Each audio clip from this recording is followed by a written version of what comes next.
৭২ বছর পর শ্রাবণে দুর্লভ যোগ, শিবের কৃপায় রাতারাতি বড়লোক ৫ রাশি। হিন্দু ধর্মে শ্রাবণ মাসের বিশেষ গুরুত্ব রয়েছে। প্রত্যেক বছর আষাঢ় মাস শুরু হয় শ্রাবণ মাসে। এই সময় শিবের পুজো করার পাশাপাশি ব্রত শিবের অভিষেক করা হয়ে থাকে। শ্রাবণ মাসে শিবের পুজো নিয়মিতভাবে করলে মানুষের দুঃখ দুর্দশা দূর হয়। এই বছর শ্রাবণ মাস একটু বিশেষ। শ্রাবণ সোমবারের সময় অনেক শুভ যোগের নির্মাণ হতে চলেছে। আসুন জেনে নিই কোন রাশির ওপর এই সময় শিবের কৃপা থাকবে।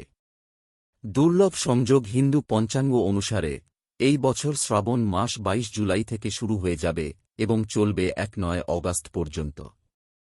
এই বছর পুরো ২-৯ দিন ধরে শ্রাবণ মাস চলবে। অনেক বছর পর এটা হয়েছে যে সোমবার শুরু হয়ে সোমবারই শেষ হবে শ্রাবণ। এছাড়াও শ্রাবণের প্রথম সোমবারে প্রীতি যোগ, আয়ুষ্মান যোগ, সর্বার্থ সিদ্ধি যোগ তৈরি হবে। গ্রহ ও নক্ষত্রের স্থিতি অনুসারে অনেক রাজযোগের নির্মাণও হবে শ্রাবণ মাসে। শুক্রাদিত্য, বুধাদিত্য, নবপঞ্চম, গজকেশরী যোগ, কুবের ও শশ রাজযোগ তৈরি হবে।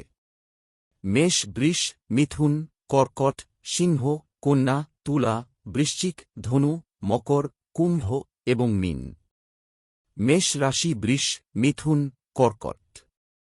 মেষ রাশির জাতকদের জন্য শ্রাবণ মাস বেশ লাভদায়ক হতে চলেছে। ভৌতিক সুখ প্রাপ্ত হবে। এর সঙ্গে পরিবারের সঙ্গও ভালো প্রমাণিত হবে। দীর্ঘ সময় ধরে আটকে থাকা কাজ ফের শুরু হয়ে যাবে। পরিবারে চলা অশান্তি শেষ হবে। এই রাশির জাতকদের শিবের কৃপায় ভাগ্য সঙ্গ দেবে। আর্থিক পরিস্থিতি মজবুত হবে। অর্থ বিনিয়োগ করার কথা ভাবলে করতে পারেন। কর্মস্থানে আপনার প্রশংসা বাড়বে। সিংহ, কন্যা, তুলা, বৃশ্চিক রাশি শ্রাবণ মাস এই রাশির জাতকদের জন্য শুভ ফল দেবে। জীবনে সুখ থাকবে। কেরিয়ারে খুব উন্নতি হবে। আপনার কাজের জন্য পদোন্নতি ও বেতন বৃদ্ধি হবে। ব্যবসায় অপার সফলতার যোগ তৈরি হচ্ছে। নতুন বাহন ও সম্পত্তি কেনার স্বপ্ন পূরণ হবে।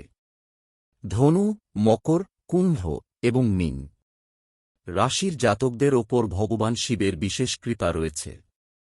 এই সময় এই রাশির জাতকদের প্রত্যেক ক্ষেত্রে সফলতা অর্জন হবে। অধ্যবসায় ও মনোযোগ বাড়বে। আপনি বন্ধু ও পরিবারের সঙ্গে কোনো ধার্মিক স্থানে যেতে পারেন। ভৌতিক সুখ প্রাপ্তি হবে। এর পাশাপাশি স্বাস্থ্য ভালো থাকবে। ৭২ বছর পর শ্রাবণে দুর্লভ যোগ, শিবের কৃপায় রাতারাতি বড়লোক ৫ রাশি। হিন্দু ধর্মে শ্রাবণ মাসের বিশেষ গুরুত্ব রয়েছে। প্রত্যেক বছর আষাঢ় মাস শুরু হয় শ্রাবণ মাসে।